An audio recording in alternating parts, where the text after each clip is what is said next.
আসসালামু আলাইকুম ওয়া রাহমাতুল্লাহ। সুপ্রিয় দর্শক মণ্ডলী, আশা করি মহান আল্লাহ রাব্বিল আলামিনের অশেষ মেহেরবানিতে আপনারা সকলেই ভালো আছেন। যেসব আমলের সওয়াব মৃত্যুর পরও পাওয়া যায়, পবিত্র কুরআন বিতরণ করা।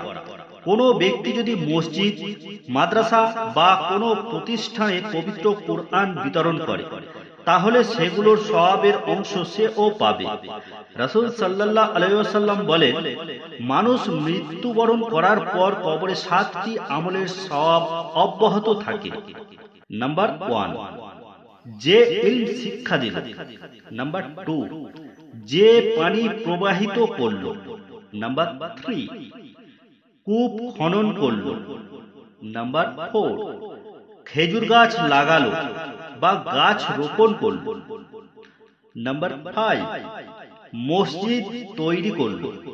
নাম্বার 6, কার ও দায়িত্বে কিতাব দিয়ে গেল।